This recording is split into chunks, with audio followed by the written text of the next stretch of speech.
A lot of women are preparing themselves for the impact of the incoming administration, which has led to this growing mantra from male right-wing incels. Your body, my choice.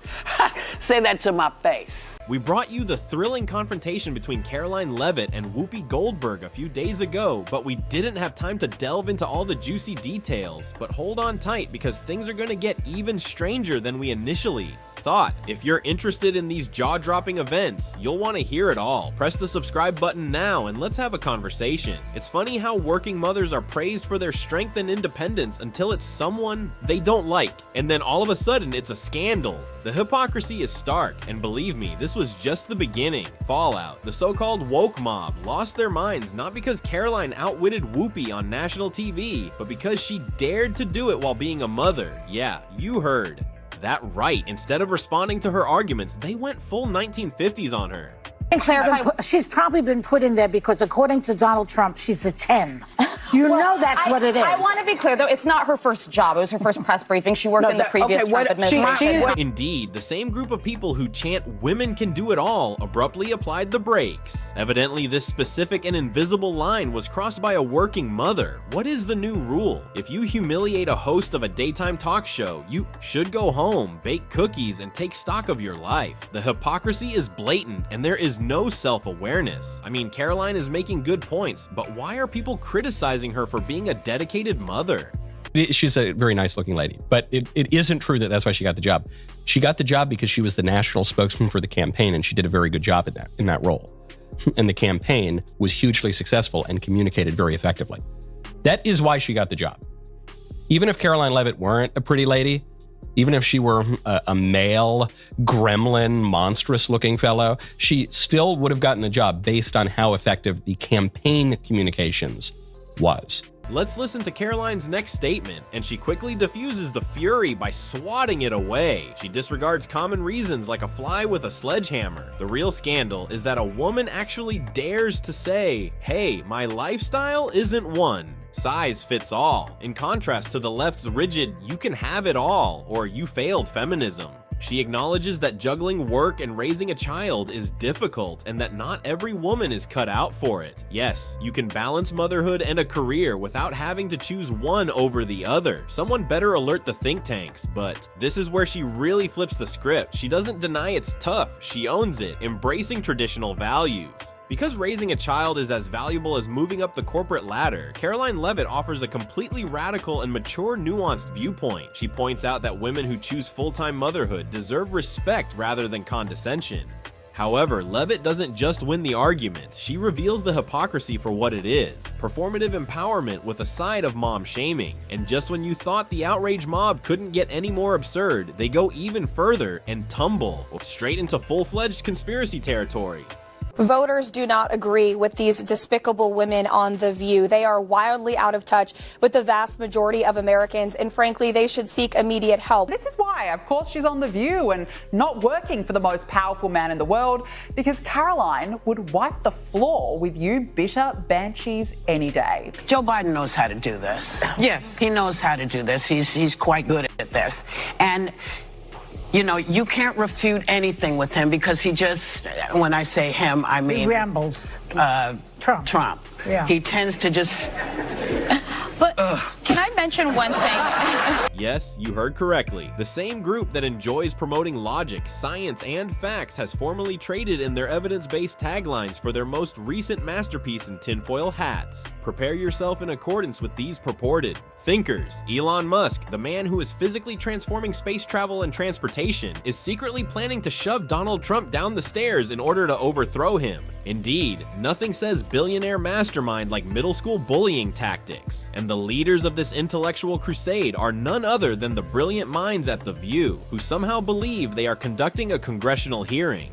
From the comfort of their coffee table, they are seeking retribution because Karoline Leavitt dared to embarrass their beloved Queen Bee. And who better to target than Donald Trump's boss and his influential ally? Elon Musk. You really couldn't write this degree of ridiculousness even if you tried. It's like witnessing satire play out in real time. I too am a working mom and always have been. I've been a professional woman since I graduated from college or law school. But now there's I think, a good thing, which is like the restoration of valuing so-called traditional, moms, and that's great. The women who take care of their kids full time. Most of my best friends are doing exactly that. But it seems like in the right, there's like a bit of a shift toward like, you can't do what Karoline's doing. That's actually like an unsafe or a dangerous or a bad choice for families, for children, which I reject wholesale, but you hear it more and more. Yeah. Do you hear that, and what do you think of it? However, Whoopi Goldberg is about to appear, gathering what last bit of bravery she has for a final desperate. She didn't even dare try to confront Karoline Leavitt directly because she knew that would be like walking into a hurricane in paper shoes. Instead, she took the coward's route and focused on Trump, launching an attack that was so ridiculous and childish that it left the entire audience in shock. On national television, Whoopi Goldberg actually spit after saying Trump's name, like a cartoon villain losing for the first time. This really happened because nothing screams into an intellectual debate like spitting on cue, but Karoline, she wasn't letting that slide. I would reject that it's a bad choice. Is it a tough choice? Absolutely. As a mother, you want to be with your child 24/7. You have that maternal instinct. 27. Yeah. Not all the time. Well, right now, yes, because he's 7 months and just squishy and lovable, but I'm sure that will change. But you do have that maternal instinct, but also recognizing, like, I'm doing this work for my son and for all children to make this country better. And it's a once-in-a-lifetime opportunity. This is how the argument now appears, she sneered. And when you can't win on facts, you turn to strategies used in the playground. When one man's name triggers you to the point where you start spitting like a toddler refusing broccoli, it's not only embarrassing, but also pathetic. It's no wonder that daytime TV ratings are falling, and Karoline Leavitt didn't just take it lying down, she called out the hypocrisy in no uncertain terms. These are the same people who are preaching civility and respect, yet by the time Leavitt was done, they were transforming ABC into a slapstick comedy show. It appeared more like a last-ditch effort than revolt when Whoopi made her alleged daring move. Viewers raced to back Leavitt, applauding her removal of Goldberg's embarrassing performance, as the internet quickly noticed that memes were flooding. Social media more quickly than producers could press the commercial break button. One user expertly encapsulated the atmosphere. At some time, these ladies will have to go into hiding. Should I be one of them, I wouldn't feel secure strolling down the street. Others noted that Whoopi's act wasn't just about Trump, it was a direct insult to millions of Americans, who, as one user put it, literally spat on Trump supporters, which is half the country. It's also it's temporary, right? In 4 years, my son will be 4 years old and the president will no longer be at the White House. And then I'll move on and do something else. But, this chaos of 24/7 work is a temporary matter. And that's what at least I tell myself to get through these very long and hard days. But I would reject that you can't be a good mom and be good at your job. I think you can do both. It's not for everybody. And it takes a lot of work and will and faith and prayer. And it's hard, but it can be done. And, I would reject that. While all was going on, some skeptics couldn't help but question whether Whoopi's antics were desperation play to get attention. Even one individual makes jokes. The woke media has practically made it their side job to drag her through the mud. As much as blink's wrong, there's an op-ed about it before you can blink, but this is where it gets really juicy off camera when the outrage subsides and the blue check comes. I know I'm getting a little off topic, but did Karoline Leavitt just expose both the legacy media and Trump haters in one move? These are the same people who have been attacking Leavitt nonstop, questioning her credentials, humiliating her, and making her a constant target. Bravery fades. It has been reported that these same critics are surreptitiously entering Leavitt's office to express their gratitude to her. Yes, you heard correctly. They are privately appreciative of the media access they were unable to obtain under Biden's press team. Let's dissect this publicly, as they portray her as the right wing's villain in private. In private, it's all smiles, handshakes, and mumbled thanks. Thank you for truly performing your job. You can't make this stuff up. I mean, I gotta ask you, because they said it, are you aware of any plots from Elon Musk to push President Trump down the stairs? Absolutely not. Let me be unequivocally clear about that. And watching this clip, I couldn't help but think how ironic that Whoopi Goldberg and Joy Behar and the rest of the ladies on The View spend their time calling Republicans the conspiracy theorists. But they have been wrong about everything they have said over the last couple of years. They likened President Trump to Hitler. They have mocked him, they have shamed him, they have lied about him consistently on their show. However, should anyone be surprised, hypocrisy isn't just prevalent, it's practically expected, and it affects not just one viewpoint, but the whole Leavitt is standing there, seat in hand, watching the entire circus fall in real time while the media machine pretends to fight the beast while covertly feeding it, and then, suddenly, here we are again. You must have really wrestled with how you were going to meet the high bar set by Karine Jean-Pierre. Was that? Sorry. Was that out loud? No, she was terrible. Yeah. I mean, come on. Yeah. So how has your approach differed, would you say? I think it's vastly different. And if you ask people, even in the legacy media, even the Trump haters, they will tell you the approach has been much different. Not just from me, but the entire White House. Oh, absolutely. They come in my office every day and they'll admit that off the record. Oh. Maybe not on the record, but they will say they appreciate the access and the transparency and the preparation that goes into my briefings and everybody on our team. Fresh from her venomous words. Showdown with Goldberg, the jerk Karoline Leavitt has little time to breathe. Were they disturbed by the enormous falsehood until another enlightened journalist jumped in anxious to correct the record? They attacked her. Like a hall monitor on a power trip, exposing Leavitt like a blazing neon sign in the room. Of course, that wouldn't involve any serious thought, and we can't have that. It's almost as though they all went to the same school and didn't notice the true problem. The target Leavitt, however, wasn't going to lie down and retaliated with a cool, cutting precision that turns online moments into viral gold. They congratulated themselves for protecting democracy. I apologize, she shot back. I had no idea that meeting your fact-checking requirements was more crucial than exposing wrongdoing. Fetish mic drop, and the best part was that the journalists obviously doubled down because when you're losing, why not dig yourself a deeper hole? They kept picking faults with her statements while ignoring the elephant tap dancing in the room. By the time Leavitt finished, it wasn't just a debate, it was a complete demolition, and the journalist left looking less like someone looking for the truth and more like an unpaid public relations representative for the very scam Leavitt had just exposed. It made me wonder how she prepares for these. Press appearances. The key to Karoline Leavitt's lightning-fast comebacks and devastating takedowns is that she has a keen understanding of every problem, and it shows.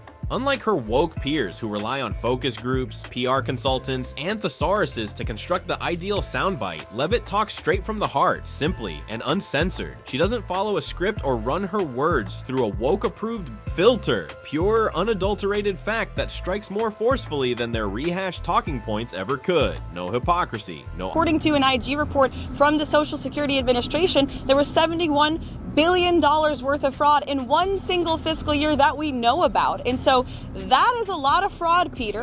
To be clear, that $71 billion was from 2015 to 2022, so it wasn't in just 1 year. And it was $71 billion. But it wasn't in 1 year, just over multiple years, from 2015 to 2022. So are you defending $71 billion in fraud, Peter? That's a lot of money. Why is the media so against cutting waste, fraud, and abuse from the government? I don't get it. I just want to ask a question. We won't be deterred. We will not be deterred from people like you and the press. While the left is busy twisting themselves up in knots so they don't disturb themselves, Leavitt is out here saying precisely her critics stare blankly like deer in headlights because she doesn't simply speak a big game and backs it up with facts, receipts, and a degree of confidence that makes them wonder what everyone else is thinking.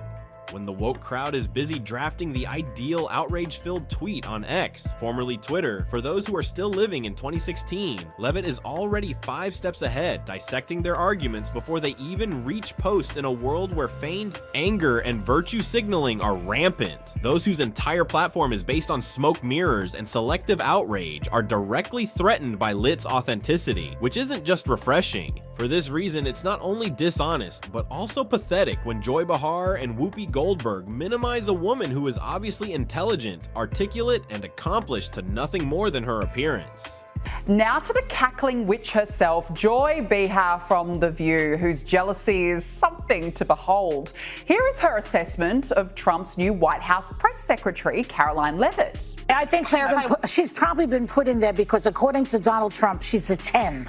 You know that's what it is. I want to be clear, though, it's not her first job. It was her first press briefing. She worked in the previous Trump administration. The ever-empowering feminist, Joy herself, everyone. And this is why, of course, she's on The View and not working for the most powerful man in the world, because Karoline would wipe the floor with you bitter banshees any day. The women on The View are clearly not only insulted by Karoline Leavitt, they are genuinely jealous. Jealous of her quick wit, her poise, and of course her quick ascent to prominence. But let's face it, Leavitt has done more in a short period of time than they have managed to do since what's their strategy after decades of shouting into thin air and abandoning reason when envy strikes? Simply put, they will say anything, no matter how ridiculous, petty, or obviously hypocritical, in an attempt to undermine her. It's like watching Mean Girls in high school, only with worse viewpoints and a much larger budget they can't attack. Her record because it's so strong, and they can't refute her arguments because she easily destroys them, so what do? They resort to the oldest lazy move in the woke world. How do you prepare? Because you can't know everything, and you could get asked anything. And unlike Karine Jean-Pierre, you're not out there reading and furiously flipping through your tabs to try to find an answer somebody else has written for you. So how are you preparing? So Karoline's answer to this query is very outstanding. It perfectly demonstrates her intelligence and a convincing demonstration of why she is the ideal candidate for this position. I did prepare a binder for the first briefing. My great assistant, Keegan, put it together. And then I showed up to work, and it was like this thick. And I was like, I can't even move this. I can't use this. It was too cumbersome for my brain and the way I learn and think and study to have that. It felt like added weight. And I said, I want to just go in there and speak from my mind and from my heart. Like your boss. Like my boss. Oh, they whine as though Karoline Leavitt hadn't succeeded, and she's only successful because of Trump. Been making waves long before entering the White House press room, but observe how they never level the same criticism at a liberal mother balancing her family and career. The more they argue, the more obvious it is that this isn't about politics, but rather jealousy.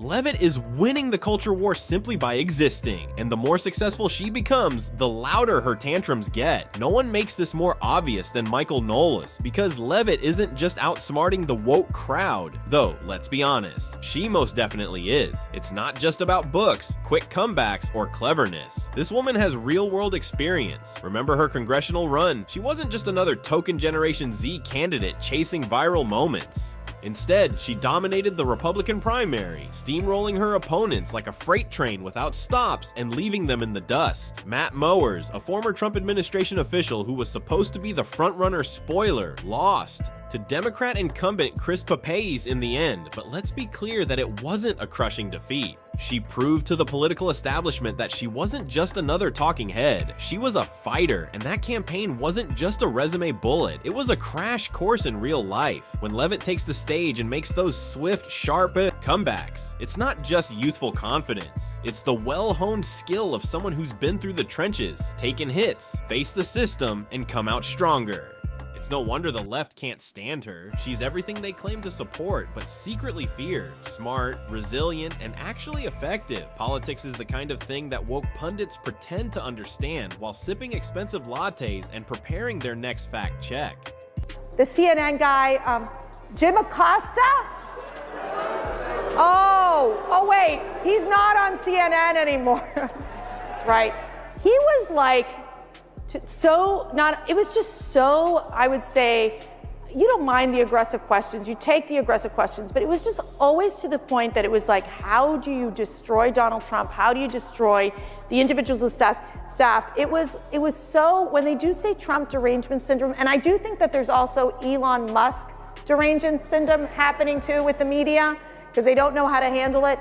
How do you view that differently from the first administration till now? Prepare yourself for another. Karoline's reaction was flawless. Her insight is so astute that it's not surprising she has detractors. Well, first of all, since you brought up Jim Acosta, he's been saying some not so nice things about me online, and I've resisted responding, but since you brought him up, I'd like to say to Jim, at least I have a job, Jim, okay? Just say. As previously mentioned, the women on The View are not only annoyed by Karoline Leavitt, they're outright as they sit on their comfortable daytime TV set, repeating the same old talking points and gossiping for the 100th time while Leavitt is out there working for the most powerful man on the planet. They are complaining from a cozy studio couch while Karoline Leavitt is inside the White House influencing the national conversation. This is envious, and to be honest, who can blame them? This isn't merely a difference in employment, it's a difference in relevance. And the worst part is that they know they can't match her political acumen or intellectual grace. So every time they dare to confront her, it ends the same way, with Leavitt arming them with only facts and that deadly smile. Whoopi and her team had tantrums. When Leavitt tosses them receipts, they become infuriated and she drops bombshells. Watching a professional fighter spar with a group of indignant onlookers is similar. Not only is the jealousy evident, it's actually palpable, and they know deep down that they wouldn't last 5 minutes if they ever had to exchange places with Leavitt. One more vicious retort from the undisputed queen of comebacks, Whoopi Goldberg, would never engage in a real showdown with Karoline Leavitt at this point, because it's not just about losing, it's about being totally destroyed in front of millions of people. Whoopi may be loud, but no amount of noise wins battles. It's like watching a master chef teach someone how to boil water. Leavitt plays chess while Whoopi is still stuck playing checkers with half the pieces missing. Every insult that Whoopi throws is met with a sharper retort, but she knows deep down that she can continue performing inside The View's cozy echo chamber. However, in a real debate, it would be a knockout before the first commercial break. With that, we conclude today's episode. If you enjoyed our scathing, no-holds-barred take on the newest political drama, please hit the like button and subscribe for more uncensored content. Thank you for watching, and we'll see you in the next one.